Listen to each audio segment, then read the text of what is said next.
半山一間極度隱蔽嘅私人會所入面，空氣本應飄着頂級沉香氣味，但係呢種虛偽嘅平靜喺呢一刻被徹底撕碎。你走，從今以後，你唔好再踏入呢個家門半步。隨着呢一聲咆哮，謝霆鋒一掌狠狠拍喺沉香木台上面，啪嘅一聲，青花瓷茶杯當場碎裂，燙手嘅用茶好似潑墨咁濺喺王菲件真絲旗袍上面，亦都濺碎咗全香港最後一場關於神仙眷侶嘅幻夢。窗外係翁多利亞港翻滾嘅黑浪，窗內係死一樣嘅沉寂。10分鐘前，56歲嘅王菲優雅地坐喺度，喺昏暗燈影下依然自帶仙氣。佢以為呢度只係一次尋常嘅博弈，關於謝霆鋒點樣平衡兩個家，關於應唔應該陪佢去大理避世。但係佢算立咗，佢遠遠低估咗一個男人喺面對血緣這兩個字嘅時候，骨子裏爆發出嚟嗰種原始野蠻嘅保護欲。謝霆鋒雙眼布滿血絲，那是無數個失眠夜裏面被愧疚生生熬出來嘅。佢死死盯着對面呢個佢曾經視作靈魂繆斯嘅女人。霆鋒，你變咗，我係變咗。謝霆鋒失控咆哮，聲音嘶啞，我變回了一個人，一個有血有肉，知道心痛自己危子嘅凡人。你高高在上，但我家人要，我個名不正言順嘅危子要。王菲波瀾不驚嘅臉，終於喺家人同危子呢兩個詞跳出來嘅時候，出現咗一絲裂痕。但係佢未意識到，真正令佢身上呢層仙氣徹底崩塌，令佢感受到前所未有挫敗嘅力量，正藏喺那扇厚重嘅屏風後面。滾！呢一聲猶如平地驚雷。王菲雙眼劇烈顫抖，佢看着眼前呢個曾經為了幫佢買一張唱片可以飛半個地球嘅男人，如今居然用一種近乎仇恨嘅目光將佢推向深淵。謝霆鋒，你知唔知道自己喺度講咩？我清醒得很。謝霆鋒逼近一步，呢啲年來你追求自由，我陪你；你厭惡喧囂，我陪你避世。我以為係靈魂共鳴，但我忘了呢種共鳴係要付出代價嘅。代價就係我個兒子喺學校被人指着隻梁骨話未有爸爸。代價就係我媽每次提起信紙，都要背着我偷偷抹眼淚。每句話都好似喺牙縫裏面擠出來嘅血。每當佢喺王菲嘅酒吧品着紅酒嘅時候，心底總有一個聲音尖叫：謝霆鋒，你呢個自私嘅逃兵！家人？王菲冷笑：你口中嘅家人係那個一直在通稿裏面消費你嘅前妻，定係那兩個只認母不認父嘅孩子？霆鋒，你墮落咗。係，我庸俗。我庸俗到一個人帶大3個孩子，我庸俗到喺泥濘裏面摸爬滾打都要給兒子撐起一片天。而你呢？你所謂嘅仙氣，係建立喺剝奪我履行父親責任嘅基礎上面嘅。謝霆鋒瘋狂掃落台上面嘅茶杯，玻璃碎片劃破虎口，鮮血順着指縫滴喺地毯上面。王菲下意識後退一步，謝霆鋒，你居然為了那個女人嘅兒子叫我走，不是為了佢，係為了公道。如果你所謂嘅愛係要我割捨骨肉血襯，那呢種愛我寧可不要。走，趁我未徹底恨你之前，走。呢場跨越20年嘅宿命重逢，最終還是敗給了世俗裏最沉重嘅一筆血脈。王菲突然意識到自己喺呢場愛情豪賭裏早已輸得一敗塗地。佢輸嘅不是張柏芝，而係那種令男人徹底發狂嘅力量對根嘅眷戀，對血襯嘅救贖。就在呢個劍拔弩張嘅關頭，屏風後面緩緩走出一個小小的身影，那是8歲嘅 Marcus。佢穿着連帽衫，長相極像年輕時嘅謝霆鋒，但那雙大眼睛裏面充滿咗早熟嘅令人心碎嘅平靜。全場死寂，謝霆鋒僵喺原地。指縫間嘅鮮血滴答一聲落在地面，佢眼中的烈氣瞬間消散，取而代之嘅係無地自容嘅驚慌。黃阿姨媽嘅聲音很輕，卻好似一柄冰刀刺入王菲心房。你長得真好看，好似電影裏面嘅人。但係你點解唔給我爸爸回家陪我？係因為我不乖，定係因為你討厭我媽媽？這一句話比剛才所有的怒吼都要致命。王妃翁詞半婢子嘅優雅仙氣喺呢一刻徹底粉碎，化作漫天齽粉。阿姨，我好久沒有喺吃晚飯嘅時候見到爸爸了。Marcus 眼眶紅了，大顆淚珠滾落。哥哥說：爸爸被仙女找走了，再也不配回來了。你係仙女嗎？那你可以不可以將佢傳給我？唔好說了，偽子，唔好說了。謝霆鋒猛地衝過去，一把將 Marcus 緊緊留進懷裡，大聲啜泣。呢個喺金像獎舞台上風光無限嘅男人，此刻哭得好似個弄丟咗全世界嘅孩子。那是血濃於水嘅本能，那是靈魂深處嘅餘震。王妃站在3米開外，看着呢對相擁而泣嘅父子，感受到前所未有嘅荒涼。佢苦心經營嘅係一個沒有柴米油鹽嘅烏托邦，而謝霆鋒骨子裡渴求嘅，終究係那碗帶着泥土氣息嘅團圓湯。我輸了，王妃自嘲地笑。佢那裡係不如張柏芝，佢係不如那個孩子，係不如那斬不斷嘅血脈。如果說 Marcus 嘅出現係一把尖銳嘅匕首，咁此刻懸喺城市另一端嘅張柏芝，就係那個握着刀柄在暗處冷冷操盤嘅頂級獵人。全香港都知道張柏芝活成了一個勵志嘅孤勇者，而今晚這場不請自來嘅偶遇，真係 Marcus 貪玩走立房間咩？王妃靠喺冰冷牆邊，心底升起一股寒意。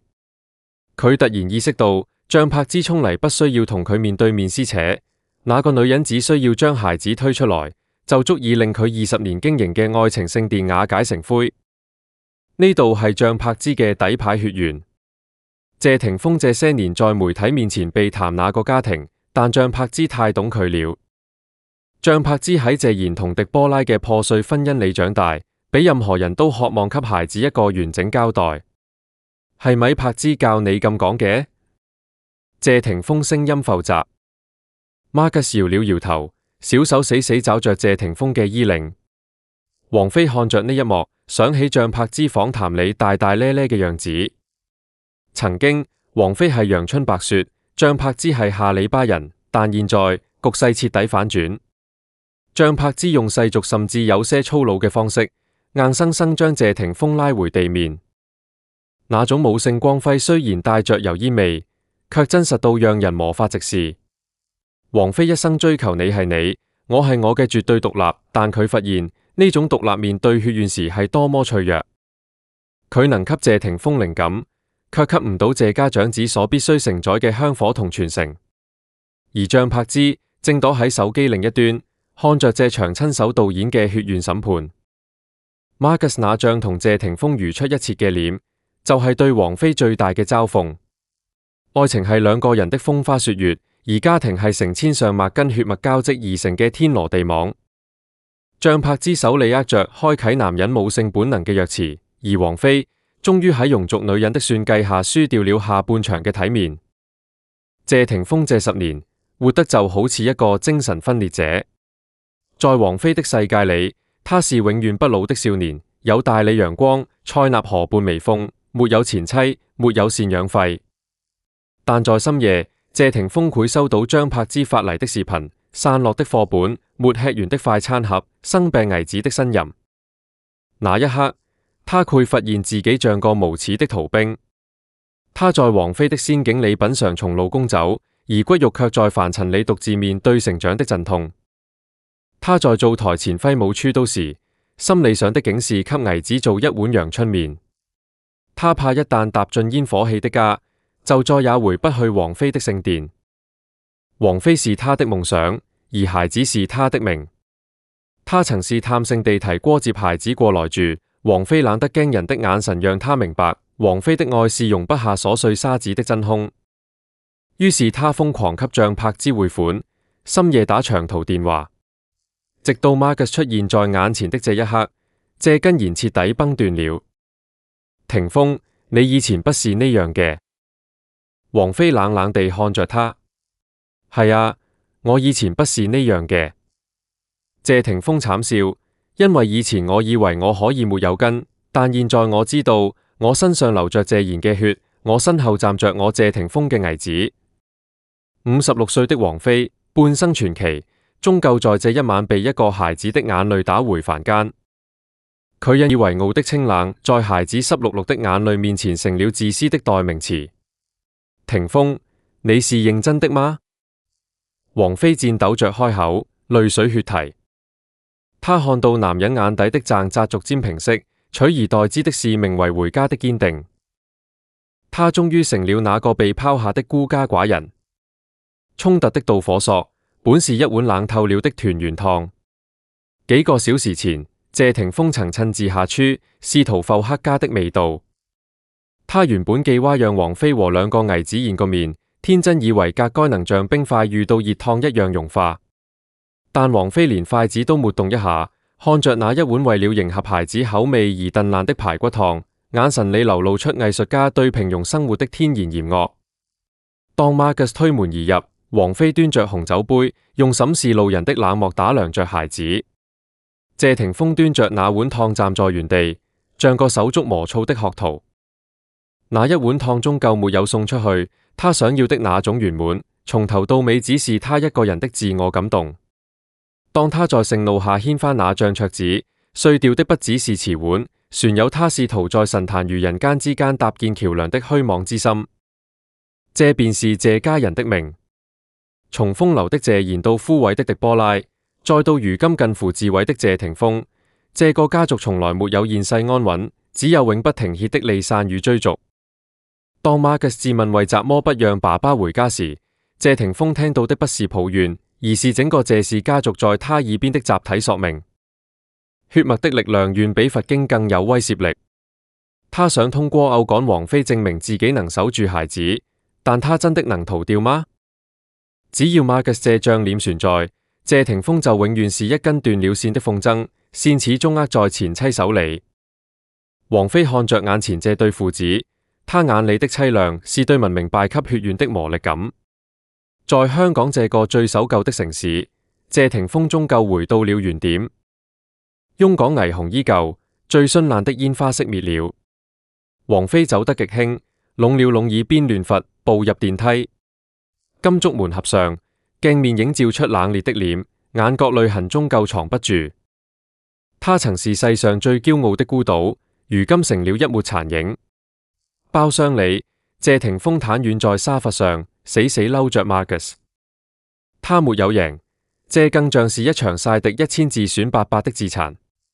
爸爸，黃阿姨係咪被我氣走啊？Marcus 小聲問。謝霆鋒失神地盯着地毯上乾涸的茶漬，他想起20年前他們牽手面對鏡頭時的決絕，以為愛情可以跨越一切規矩，但現在他連跨過房門的力氣都沒有了。第二天，像柏茲黑色的保姆車正靜等在會所後門。當謝霆鋒抱着睡着的 Marcus 走出大門，他感受到一種命定沉淪。他繞了20年彎路，最後船是回到了滿是煙火氣與瑣碎糾纏的殘局裏。20年，我們看過了破鏡重圓的神話，以為有人能靠靈魂共鳴對抗血緣引力，但到頭來，我們都輸給了那兩個字陪伴。王菲給謝霆鋒的是星辰大海與年輕幻覺，而 Marcus 帶給他的是身為男人的根。男人年輕時都在逃離，以為王菲是終點，卻不知那是避風港。直到 Marcus 的自問響起，他才驚覺自己已經50歲了。50歲的男人最害怕的是變成血脈上的孤人。王菲的淚是祭奠理想主義之死。他活得太高級，高級到凡間再無容納孤傲的土壤。翁港潮水漲了又退，帶走了驚心動魄的爭吵，帶走了跨世紀的糾纏。謝霆鋒抱起孩子走向車廂，王菲轉身消失在夜色深處。塵歸塵，土歸土，所有的撕心裂肺，終將化作茶餘飯後的間談。多年以後，謝霆鋒老坐在輪椅上曬太陽時，他或苦愧想起那個拍台怒敲的夜晚。他不愧後悔偶趕曾經的夢，只愧僵幸在命定沉淪裏。最後關頭抓住了那雙拉他回人間的小手。